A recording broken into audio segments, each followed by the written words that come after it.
نبی پاک علیہ الصلوۃ والسلام فرماتے ہیں، اب ذرا غور سے سنیے گا، اور یہ بخاری شریف کی حدیث ہے۔ حضرت ابو ہریرہ رضی اللہ تعالیٰ عنہ اس حدیث کے راوی ہیں۔ نبی پاک علیہ الصلوۃ والسلام نے فرمایا، کسی عورت سے نکاح کے لیے 4 چیزوں کو مد نظر رکھا جاتا ہے۔ نارملی 4 چیزیں یا 4 میں سے کوئی 1-2 چیزیں لوگ دیکھ رہے ہوتے ہیں۔ نمبر 1، اس کا مال، پیسے والی ہے کہ نہیں۔ نمبر 2، حسب نسب، خاندان کیسا ہے۔ نمبر 3، حسن و جمال۔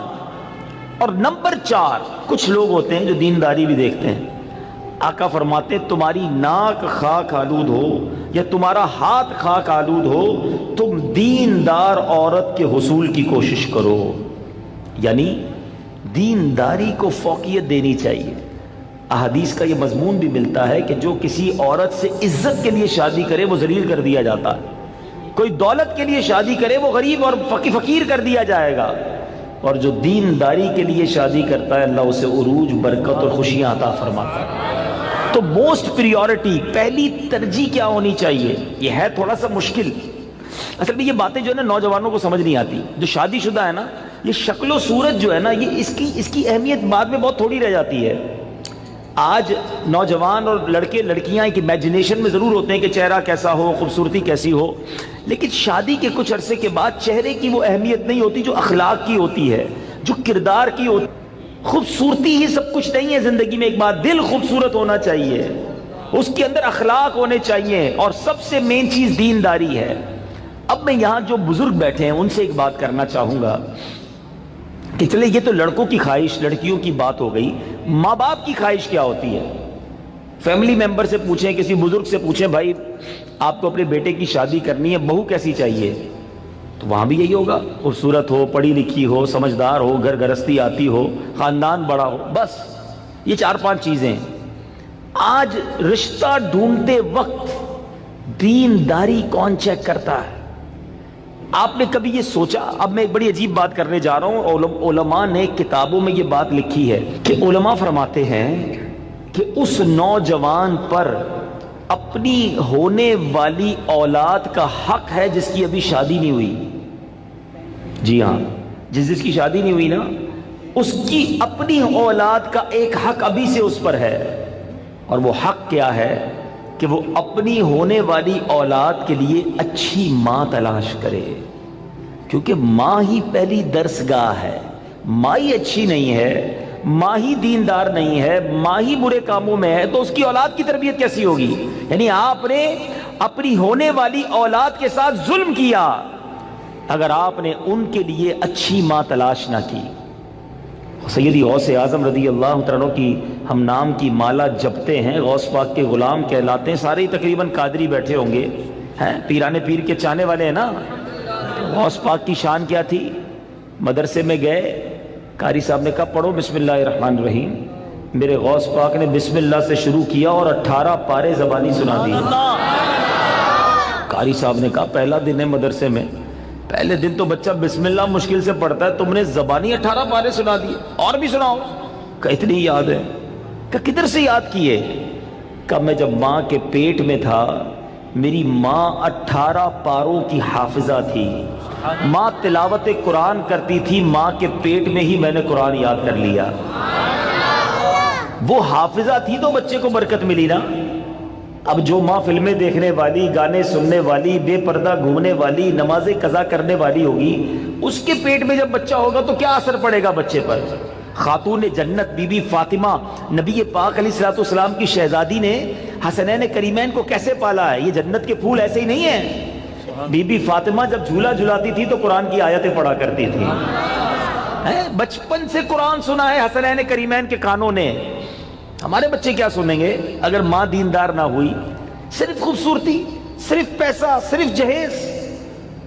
نہ کریں ایسا، وہ بچے بھی نہ کریں ایسا، اور ان کے ماں باپ بھی نہ کریں ایسا۔ سب سے پہلی چیز رشتہ کرنے سے پہلے جو دیکھنی ہے وہ اس کا عقیدہ دیکھو، اس کے ایمان کیسا ہے۔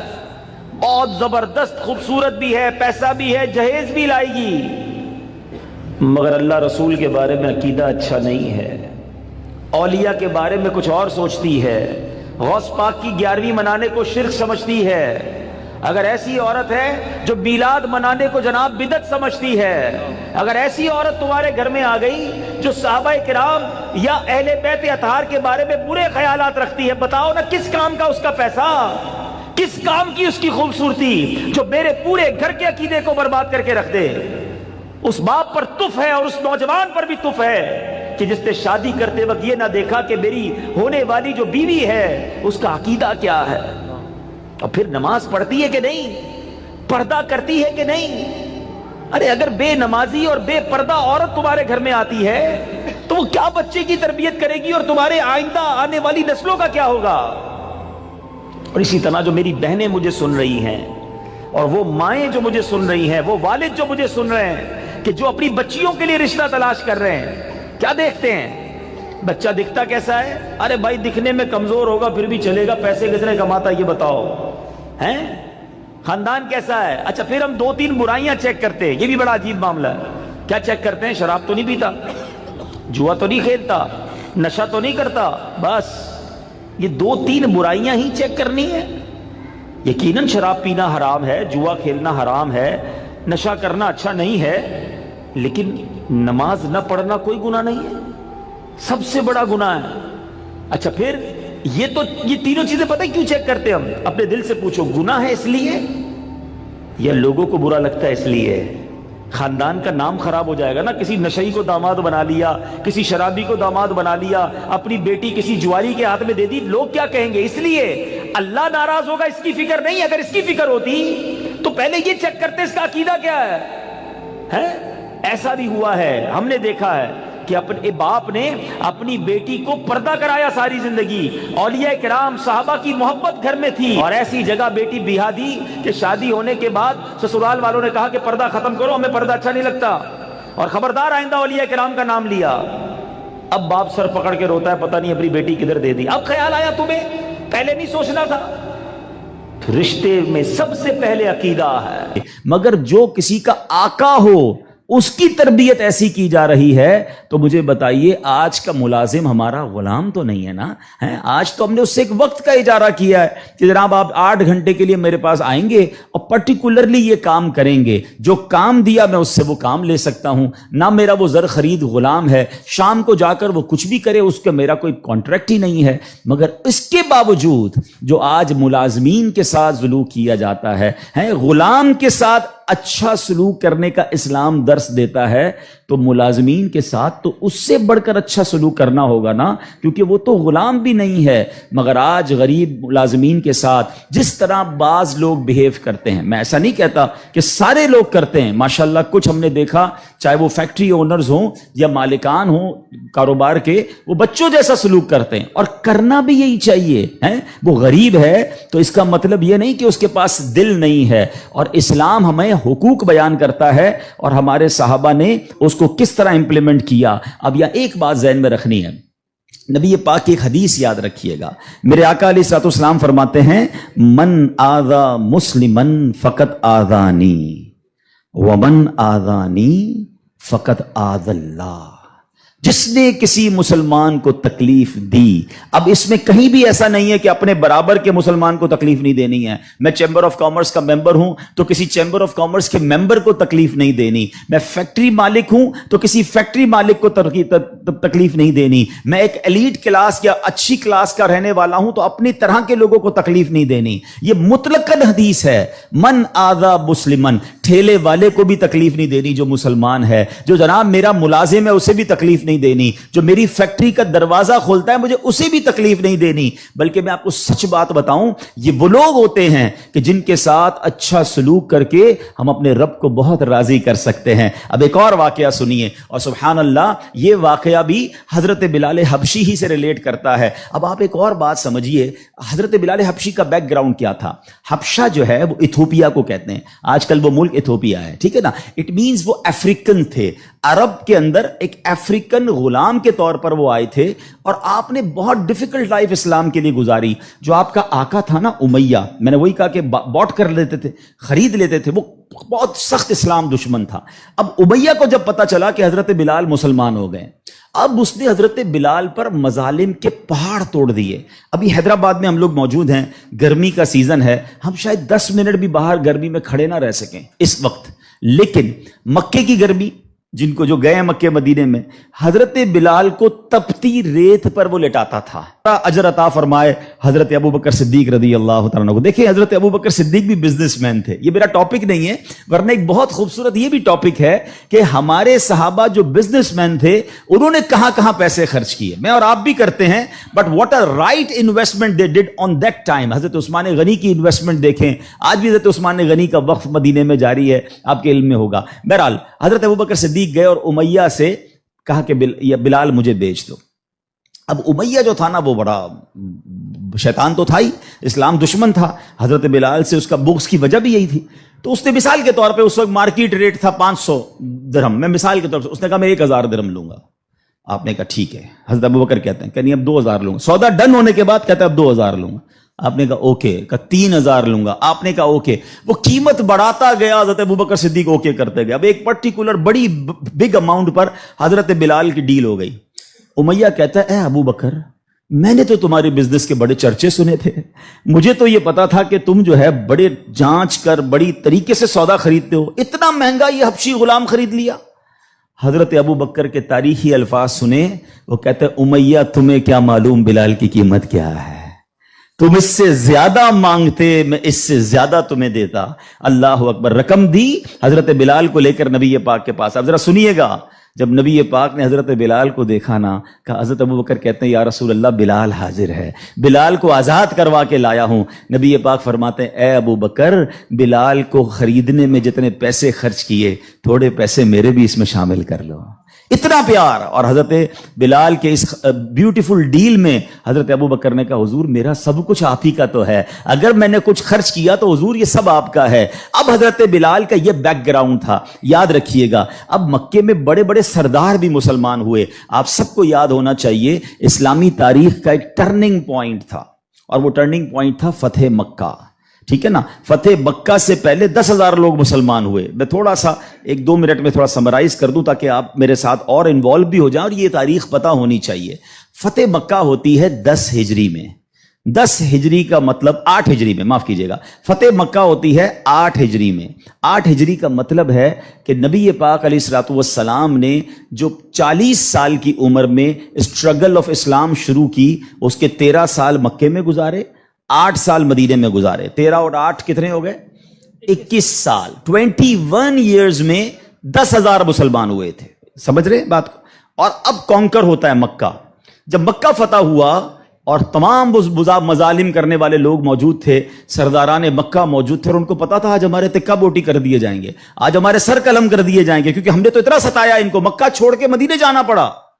مگر اینڈ آف دا ڈے جو نبی پاک کا شاندار فیصلہ تھا کہ آپ نے سب کو معافی کا اعلان فرما دیا, یہاں تک کہ صحابہ کرام کی جن پراپرٹیز پر مکے کے کفار نے قبضہ کر لیا تھا, میرے آقا نے کہا وہ پراپرٹیاں بھی تمہیں ہم واپس نہیں لیں گے, وہ بھی تمہاری ہو گئیں. اس معافی کا فائدہ کیا ہوا یہ سمجھنا بہت ضروری ہے کہ 10,000 مسلمان ہیں 21 سالہ کوشش میں, اور سن 10 ہجری میں آفٹر 2 ایئرز جب میرے آقا فتح مکہ کے بعد حج فرماتے ہیں, جس کو ہم حجۃ الوداع کہتے ہیں, اور خطبہ حج کے موقع پر میدان عرفات میں 1,24,000 صحابہ کرام ہوتے ہیں. معافی کا فائدہ دیکھ رہے ہیں؟ ہم کہتے ہیں بدلہ لوں گا, دشمنی چلے گی, نسل در نسل چلے گی, مٹا کے رکھ دوں گا, چھوڑوں گا نہیں. لڑائی کر کے دیکھ لو یا معاف کر کے دیکھ لو. ایک معافی نے اسلام کو کہاں پہنچایا؟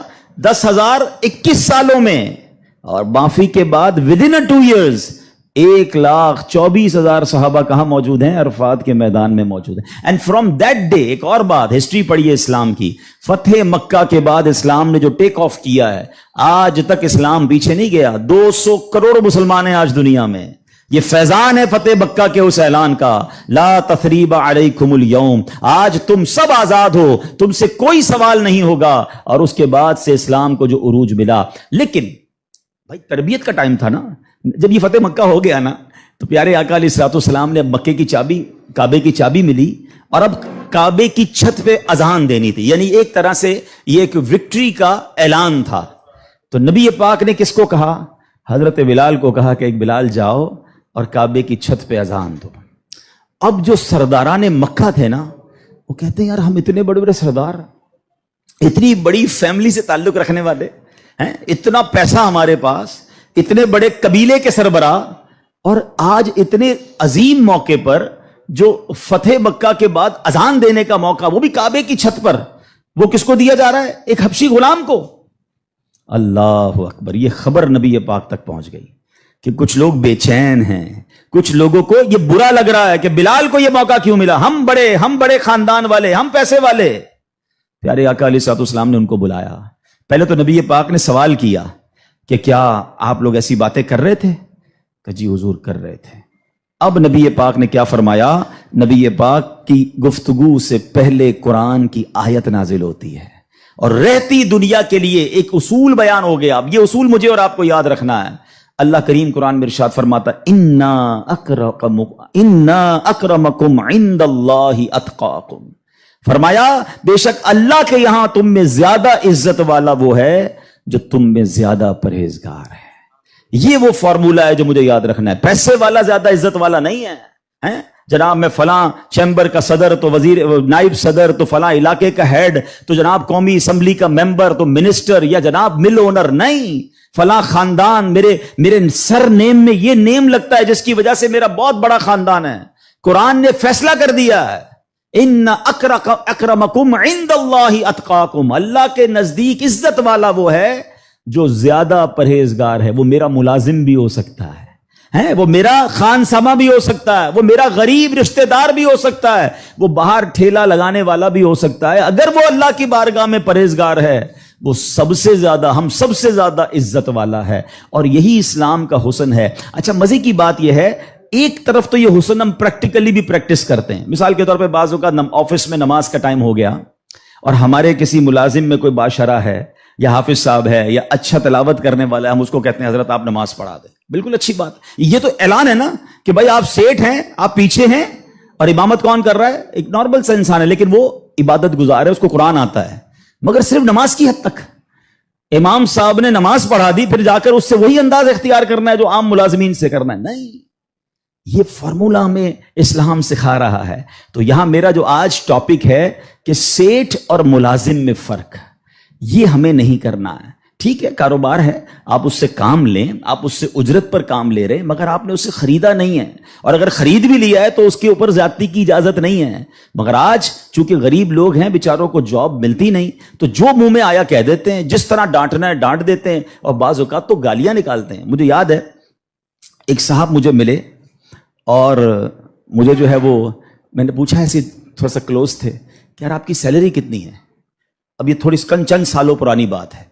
ہی is not that much professional, normal سا انسان تھا، منشی ٹائپ کے جیسے ہوتے ہیں نا. تو کہتے 80,000 تنخواہ ہے. میں نے کہا ماشاءاللہ تنخواہ تو اچھی ہے. تو کہتے ہیں 40,000 کام کے ہیں، 40,000 گالیوں کے ہیں. تو میں حیران ہو گیا. کہتا صبح سے شام گالیاں سنتا ہوں. بھی بھائی کیا کروں، غریب آدمی ہوں، پیسے اچھے ملتے ہیں اس لیے چھوڑ نہیں سکتا. اب میں نے سوچا کہ وہ جو مالک ہے، وہ جو سیٹ ہے، وہ قیامت کے دن کیا جواب دے گا؟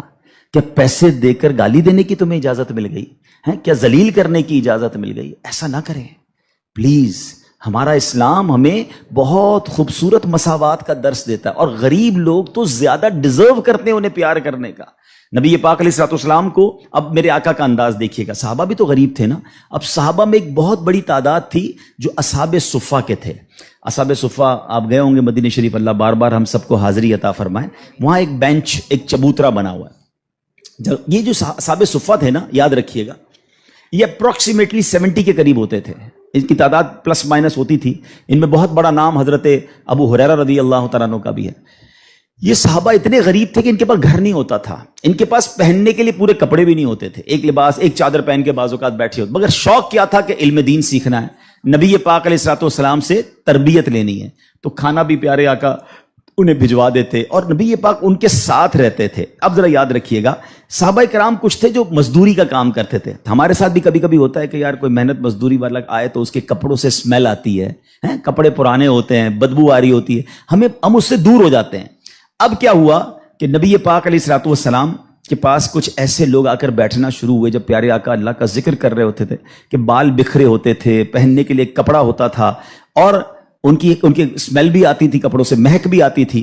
تو نبی پاک علیہ الصلوۃ والسلام نے فرمایا الحمدللہ الذی جعل فی امتی من امری ان اصبر نفسی معہم. سب تعریف اللہ پاک کے لیے ہیں جس نے میری امت میں ایسے لوگ پیدا فرمائے جن کے ساتھ اپنی جان مانوس رکھنے کا مجھے حکم دیا گیا ہے. اور یہ حکم اللہ نے قرآن مجید فرقان حمید میں دیا، وَاصْبِرْ نَفْسَكَ مَعَ الَّذِينَ يَدْعُونَ رَبَّهُمْ بِالْغَدَاةِ وَالْعَشِيِّ يُرِيدُونَ وَجْهَهُ. اور اپنی جان کو ان لوگوں کے ساتھ مانوس رکھ جو صبح و شام اپنے رب کو پکارتے ہیں، اس کی رضا چاہتے ہیں. غریب ہیں مگر نیک ہیں، اللہ کی رضا چاہتے ہیں، ذکر الہی کرتے ہیں. آقا فرماتے نبی پاک ان مزدوروں کے ساتھ بیٹھ جایا کرتے تھے.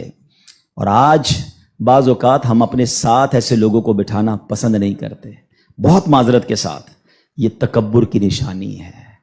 تکبر کہتے ہی تو اسی کو ہے نا کہ اپنے سے کسی کو ذلیل سمجھنا. اور try to understand the severity of proud. یہ جو تکبر ہے نا، یہ اتنا خطرناک گناہ ہے کہ سب سے پہلے تو یہ سمجھیے کہ کائنات میں سب سے پہلا گناہ کیا ہوا تھا؟ تکبر ہوا تھا اور حسد ہوا تھا. یہ اتنے پرانے گناہ شیطان نے کیا تھا. شیطان کوئی پہلے سے ہی اللہ کا نافرمان نہیں تھا. 40,000 سال اس نے عبادت کی، جنت کا خزانچی تھا، فرشتوں کا استاد تھا، معلم الملکوت تھا. once in a lifetime he did proud. ایک بار تکبر کیا، حضرت آدم کو سجدہ کرنے سے انکار کیا نا. جملہ کیا تھا اس کا؟ قرآن میں موجود ہے نا، انا خیر من، اے اللہ میں اس سے بہتر ہوں. خلقتنی من نار وخلقتہ من طین، تو نے مجھے آگ سے بنایا اور اس کو مٹی سے بنایا، میں تو اس سے بہتر ہوں. Actually this is the definition of تکبر.